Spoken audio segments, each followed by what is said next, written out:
আমি রামিজ খুব শীঘ্রই মুক্তি পেতে চলেছে নিঃশর্ত শর্ট ফিল্ম সৌভিক দের পরিচালনায়, এবং সেখানে অভিনয় করেছে সোশ্যাল মিডিয়ায় খুব জনপ্রিয় মুখ সৈকত, এবং রাজন্যাকে তো আমরা সবাই চিনি, জননেত্রী অভিনেত্রী দুটোই তিনি।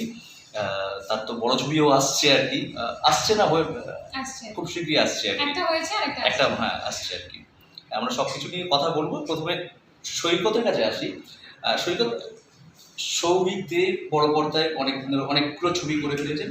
তার ছোট ছবি নিঃশর্ত, এবং যদি ছোট ছবি কিন্তু সেটার স্প্যানটা বড় ছবির মতোই আর কি, 22 গানও আছে, অ্যাকশন আছে, ছবি গল্প করেছিল। তোমার এই ছবিতে চরিত্রটা কিরকম, আর সৌভিকের সঙ্গে কাজের এক্সপিরিয়েন্স কেমন, এবং এই স্প্যানটা নিয়ে তুমি কি বলবে যে একটা ছোট ছবি কিন্তু বড় পর্দার মতোই তার কাজ করবো? এই ছবিতে যে চরিত্রটা আমি পালন করেছি সেটা হচ্ছে একটা ইন্ট্রোভার্ট ক্যারেক্টার, যে সবার কাছে সব কথা বলতে পারে না, খুব নিজের মধ্যে থাকে, একাকিত্বের মধ্যে থাকে। তার জীবনে একটা মেয়ে যখন ঢোকে তখন কি হয়, তার সাথে তার কী কী পরিবর্তন দেখা যায় সেটা নিয়েই গল্পটা।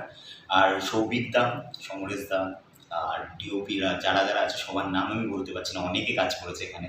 তার সাথে রাজন্যা এত সুন্দর অভিনয় করেছে আর খুব সুন্দরভাবে মানিয়ে গুছিয়ে নিয়েছে। প্রথমবার আমি একটু ভয় পেয়েছিলাম সত্যি কথা বলতে, কিন্তু খুব মানিয়ে গুছিয়ে নেয় আর খুব সুন্দর অভিনয় করেছে।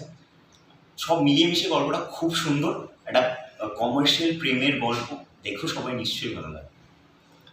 তোমরা একটু আগে আলোচনা করছিলে আর কি, একটা ওই প্রশ্নটাও আমার খুব আমার মধ্যে ছিল আর কি। তোমরা প্রথমে কোশ্চেনটা নিয়ে আলোচনা করছিলে যে অভিনেত্রী, রাজনৈতিক নেত্রী, এরকম কিছু একটা ব্যাপার নিয়ে।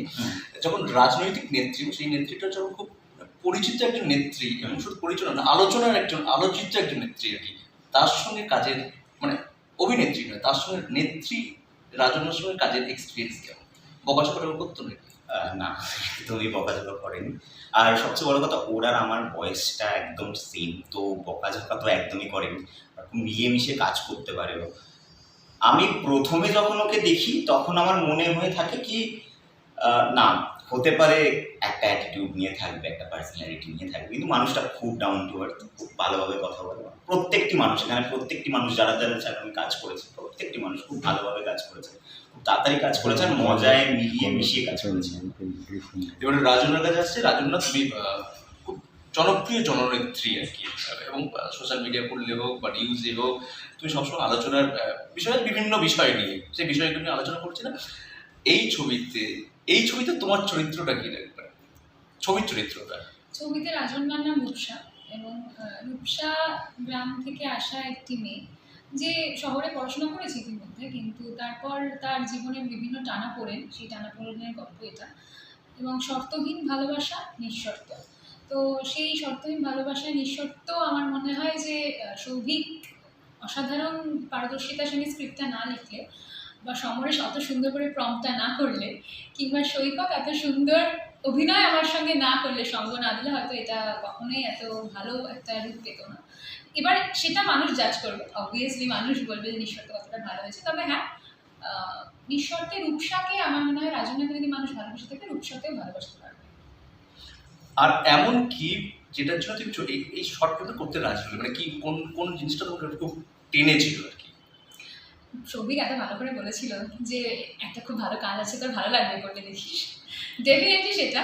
আর অবশ্যই না, এটা তো জোকস অ্যাপার্ট, গল্পের যে স্ক্রিপ্টটা, ওকে, তারপর স্ক্রিপ্টটা অসাধারণ, এবং আমার মনে হয় যে এটার মধ্যে একটা মেসেজ রয়েছে, একটা বার্তা রয়েছে, যে বার্তাটা সমাজের কাছে যাওয়া উচিত, আমাদের জেনারেশনের যারা, তাদের কাছে যাওয়া উচিত। সেই জেনারেশন, দেখুন আমরা তো আস্তে আস্তে কোথাও না কোথাও গিয়ে আমাদের জেনারেশনে পড়ে যাচ্ছি, এখানে ভালোবাসা, দুটো মানুষের সঙ্গে থাকা, এই সংজ্ঞাগুলোই ভুলে যাচ্ছি। কিন্তু সবকিছু ভুলে একটা মানুষকে আর একটা মানুষ কিভাবে জাপটে ধরছে বা হাতটা ধরছে, দ্যাট ইজ ইম্পর্টেন্ট। সেই বার্তাটা সমাজের কাছে যাচ্ছে, আমার মনে হয় এইটা ভালো লাগবে সকলে। তোমার যে নিঃশর্ত মানুষ, তোমার যে অরিজিনাল নিঃশর্ত মানুষ, তিনি ছবিটার যখন নিশ্চয় কাজটা দেখেছে তো, বা যখন প্রোডাকশন রেডি হচ্ছে বা কাজটা কি বলেছে? না, নিঃশর্ত মানুষ তিনি টিজার দেখেছেন, তিনি কাজটার সময় ছিলেন না, অবশ্যই টিজারে ছিলেন, টিজার দেখেছেন, এবং অবশ্যই তারও ভালো লেগেছে। এবং সব থেকে বড় বিষয় যে এত সুন্দর একটা গল্প না, যে দেখবে তাই ভালো লাগবে। তো সেই জায়গাটা সত্যি খুব খুব ভালো, সবাই এত ভালো করে কাজ করেছে। যখন আমার এক্সপিরিয়েন্স আমি শেয়ার করেছি, সবারই খুবই খুবই খুবই হাম্বল, ডাউন টু আর্থ। তো আমাকে বলছিল না আমি খুব মাটির মানুষ নাকি, সবাই খুব মাটির মানুষ যারা কাজ করেছে, আর সবাই আমরা সেম এজ। তো তাই আমার নিঃশব্দ মানুষেরা খুব ভালো লেগেছে যে আমি এত এনজয় করে, কোনো বাধা বিপত্তি ছিল না, কোনো রকমের আনইজি ফিল ছিল না, আনকমফর্ট জোন ছিল না, এত সুন্দর একটা কাজ করতে পেরেছি। ডেফিনেটলি ভালো লেগেছে। ভোট নিয়ে ব্যস্ত? হ্যাঁ, নিশ্চয়ই ব্যস্ততা তো রয়েছে, অবশ্যই। মানে কি সার্বিকভাবে ব্যস্ত নাকি সোনারপুরে তুমি সামলাতে না, আমি সার্বিকভাবেই ব্যস্ত রয়েছি। আমার যাদবপুর লোকসভার বাইরেও আরও 41টি লোকসভা কেন্দ্র আছে, সেইগুলোতেও আমি সমান। মানে সেলিব্রিটি ক্যাম্পেইন সেটা তো, আমি সেলিব্রিটি ক্যাম্পেনারে বিশ্বাসী নই। আমি বলা যেতেই পারে। বলা যেতেই পারে নাকি? সৈকত বলছে যখন তার বলা যেতেই পারে আর কি। কিন্তু আমি ওই পেজটাতে বিশ্বাসী নই। আমি বিশ্বাস করি যে মানুষ যদি ভালোবেসে থাকে যেখানে খুশি যাওয়া যায়। আক্ষেপটা কি কিছু আছে? না না, আমি এত সুন্দর একটা কাজ করছি, নিঃশর্তের মতো এত শর্তহীন ভালোবাসার কাজ না করছি। পলিটিক্যাল ক্ষেত্রে বলছি। না না, শর্তহীন, শর্তহীন। সবটাই শর্তহীন, যেটা প্রাসঙ্গিক হোক অপ্রাসঙ্গিক হোক, কিন্তু শর্তহীন। কতটা আশাবাদী যে যাদবপুর বলবো গোটা 41 যে সব কটা নিয়ে লোকসভা কেন্দ্র নিয়ে? 42টার ক্ষেত্রে তো সরি 42টা। আমি তো ওই অভিষেক গঙ্গোপাধ্যায়ের মতো বলতে হবে, আমি তো গণৎকার নই, কিন্তু ডেফিনেটলি আমরা চাইবো যে সব থেকে বেশি আসন নিয়ে আমরা ক্ষমতায় আসি। ডেফিনেটলি আমরা চাইবো। পাশাপাশি তুমি বড় পর্দায় কাজ করছো, কি একটা রিলিজ করে গেছে, আর আরেকটা যেটা আসছে সেটা নিয়ে যদি একটু দর্শকদের বলো। যদি পরবর্তীকালে আমরা নিশ্চয়ই সেটা তো হ্যাঁ, আমার মনে হয় সেটা পরবর্তী ইন্টারভিউর জন্য ছোট করে বলে দাও। তবে হ্যাঁ, একটা নতুন কাজ আসছে, দীপটা ডিরেকশন দিচ্ছে, এবং বনি রয়েছে, বনি সেনগুপ্ত, শুভাঙ্গী রয়েছে, আমি রয়েছি, প্রিয়া চক্রবর্তী রয়েছেন, প্রিয়া সেনগুপ্ত রয়েছে, অনেকেই রয়েছেন। তবে আমার মনে হয় যে ওই কাজটা একটা অন্যরকম কাজ। ওই কাজটার সঙ্গে আবার নিঃশর্তের কোনো সূত্র নেই, মানে কোনো মেলানো যাবে না, ওখানে আবার অন্য রাজন্যাকে দেখা যাবে। তো দেখা যাক মানুষ কিভাবে নেয়। তোমার চোখে মানুষ রাজন্যা, বলতে পারি। অভিনেত্রী নয়, রাজনীতি নয়, মানুষ রাজন্যা। যেহেতু তুমি কাজ করেছো, অনেকটা কাজ থেকে দেখেছো। আচ্ছা, আমি ওর সাথে একদিনই কথা হয়েছে, সত্যি কথা বলতে একদিনই কথা হয়েছে। আজকে যেদিন কি আমরা- বেশি কথা হচ্ছে? আজকে বেশি কথা হচ্ছে অ্যাকচুয়ালি, কারণ সেই দিন আমরা শটে খুব বেশি ব্যস্ত ছিলাম। সত্যি কথা বলতে এই ঘরে শট হচ্ছে, ওই ঘরে শট হচ্ছে, মজাই হয়েছে, আনন্দে হয়েছে, কিন্তু খুব শর্টে শর্টে আমরা কথা বলেছি। আর আজকেই আমরা বেশি কথা বলছি কারণ আমাদের একটা ভিডিও বানাতে হবে একসাথে, যেটা প্রমোশনে লাগবে। তাই আজকেই আমি ওকে চিনছি, জানছি। আমি পরের ইন্টারভিউতে বলবো কেমন। আমরা সেই পরের ইন্টারভিউর জন্য অপেক্ষা করবো। রাজন এবং সৈকতের যে আপকামিং নিঃশর্ত, সেটা অনেক অনেক ভালো লাগবে দর্শকদের।